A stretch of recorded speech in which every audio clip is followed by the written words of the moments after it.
This is the advanced module for Unified Namespace. In this video, we're going to talk about how to scale IIoT architectures across many sites, secure them, apply real-time analytics, all using advanced UNS strategies.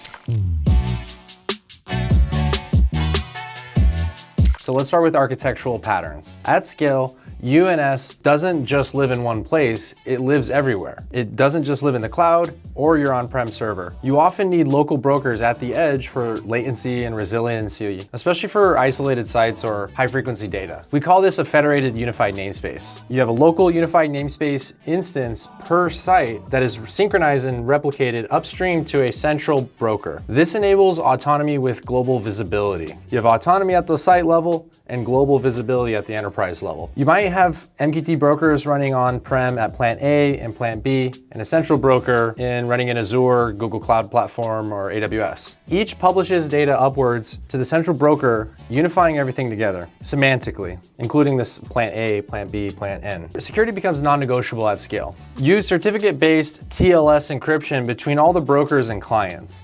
Implement role-based access control, or RBAC. Not every system should read or write every topic. And you can use topic whitelisting or blacklisting to limit exposure to specific clients. Every event into the unified namespace should be attributable. Track everything.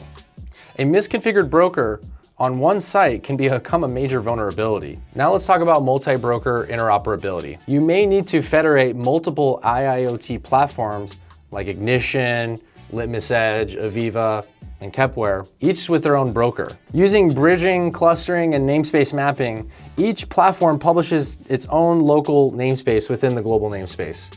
Then you can use translation layers to normalize and publish the data to the global unified namespace. Maintain semantic alignment using the ISA 95 model.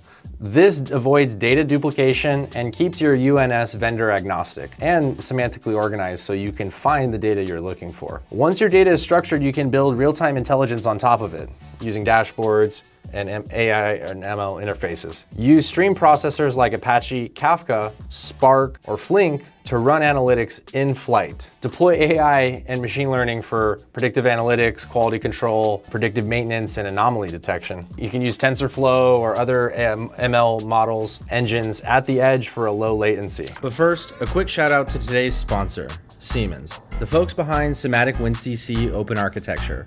If you still think of WinCC as just SCADA, well, buckle up. WinCC OA is a full-blown IIoT platform built for the biggest, baddest, and most connected facilities on the planet. It's vendor and platform agnostic, so you can layer it over whatever PLC, edge, box, or cloud stack you're already running.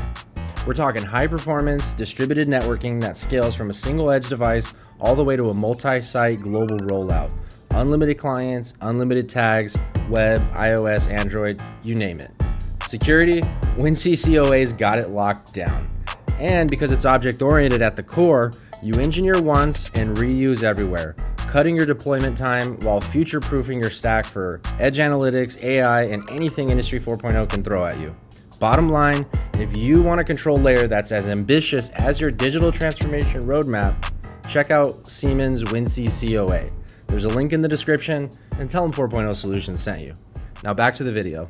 UNS isn't just about seeing current state. It's about transforming data into insight as it happens. Monitoring your UNS is critical, and the right architecture is going to help you allow you to do that. Use tools like Grafana, Node-RED, and Prometheus to track broker health and message flow. You set up alerts for stale data, topic storms, or other missed publications. You're going to want to maintain your topic hygiene. Remove any unused topics, or you can take experiential topics or things that you hadn't done before. We call those blue namespaces.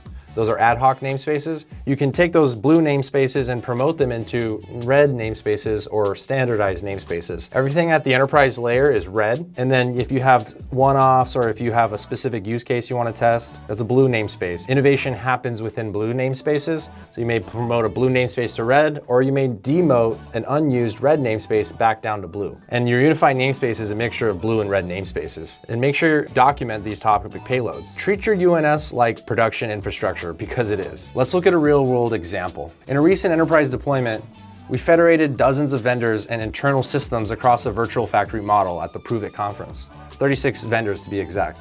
Each had their own broker publishing into a shared namespace with no custom integrations required, no fire drills, just plug and play, publish and go. This is the power of UNS. Interoperability, speed, time to value, resilience, all at scale. And that's a wrap on Advanced Guide to IIoT Platforms and Unified Namespace. So that wraps up the Advanced Unified Namespace Architectures. Thank you for watching, and we hope this helps in leveling up your digital transformation skill set and fluency. We'll see you in the next video.